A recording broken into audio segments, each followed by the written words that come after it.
My name is Elizabeth Jeanne Cron, and I am from the United States of America. I'm the founder of CronicLove Productions Europe. It was first incorporated in Los Angeles, California, but now I've been living here in Romania for 2.5 years.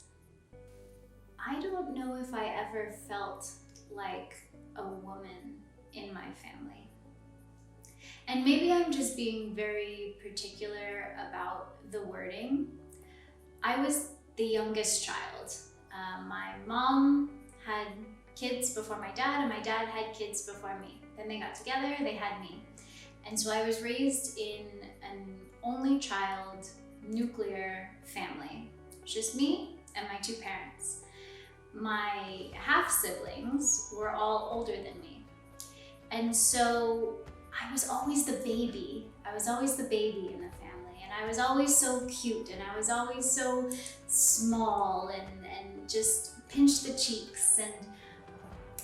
And so to consider feeling like a woman in my family is not something that I ever really was. Now the thing about that is, because I was always so cute and because I was always so young compared to everybody else, and because I am a female,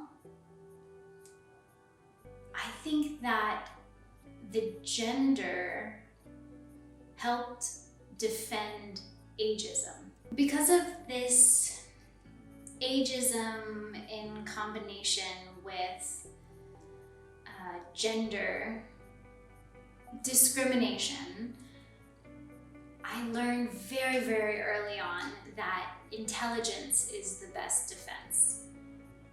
And I'm not necessarily talking about book intelligence where you learn the facts and this is how things are, but kind of the street smart intelligence where you learn how the world works, how to read people, how to interact with people.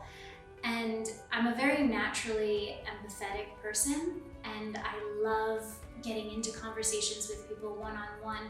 So this is partly natural to me, and it's partly how I like communicating with other people. But I also learned that when people see me walk into the room, they have their judgments, that the opportunity that I have to stand my ground comes when I open my mouth. And if I say something intelligent, if I say something worldly, if I say something from deep experience, then perhaps I'll be not only welcome in that room, to that table, but invited to more and more and more. And my focus became on that strength versus anything else that it could possibly be, versus any other part of me that I wanted to say, okay, this is my priority. This is the most important thing. This is what I want to leave with people. And I'm grateful for that. But at the same time, I should be everything I am. I should be beautiful. I should be feminine. I should be sensual. I should be all of the things that make me as I am. Not just intelligent, because I am intelligent. And that goes without saying, okay, but I don't want to leave behind those other attributes anymore, because all of those things together are what make me who I am. Specifically regarding relationships, I find there can be a double standard. There's a lot of double standards, but the double standard that I am speaking specifically about is that of questioning loyalty. I find that men are very easy to walk down the street and say, oh my goodness, look, isn't she beautiful? Or let me watch this and hypersexualize what I'm seeing on television, because so much of what's in television and movies is already hypersexualized. It's at times inviting this type of male gaze. And so at least in my experience, the male will say, oh, look at how sexy she's being. Oh my goodness, like I like that one. You know, whatever it may be. But also in my experience, I find that that is not a two-way street. I find that women are less allowed to, while in a relationship, say, look at that handsome man. Look at that beautiful man. Men can be beautiful too. Wow, look at him in this hypersexualized position. Without the partner, the male partner, assuming you want more. And I'm sure now this goes both ways, because some women are very territorial in the way that they don't want their men talking to someone else. So now we're talking about next level, right? But this is a reflection of how gender is still not equal. The fact that we have to be territorial, the fact that we can't compliment other people regardless of what their gender is, regardless of my relationship status. We have to think and say, okay, what are the repercussions of me acknowledging someone else's beauty? That's not a healthy relationship, and that's not a healthy way to deal with other human beings. Because every human being should be appreciated for whatever their qualities are. And hypersexualization is very prevalent when it comes to women.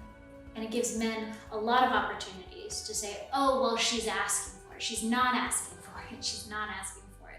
We're just playing into society. For 10 years, I worked in film, television, and theater in Los Angeles. And that experience, I mean, when I was working in theater, I was a crew member, and we would load really heavy stuff. And you really have to work together as a team in order to get the work done. And I mean, I've had experiences where other crew members wouldn't even hand me things. They would tell me to go sit this one out. I mean, literally tell me to go sit this one out and wait for their buddy to come and, you know, grab whatever heavy item they believed I couldn't handle. Why would I try to take something I couldn't carry? I mean, I don't get it. But, you know, this is the experience. This is what it is. And I have to say that within the last few, maybe a little bit longer than few, we've really started to see a push to say, you know, why aren't there women at the table?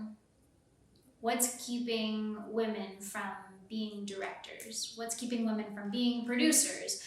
What's keeping women out of the room of decision making?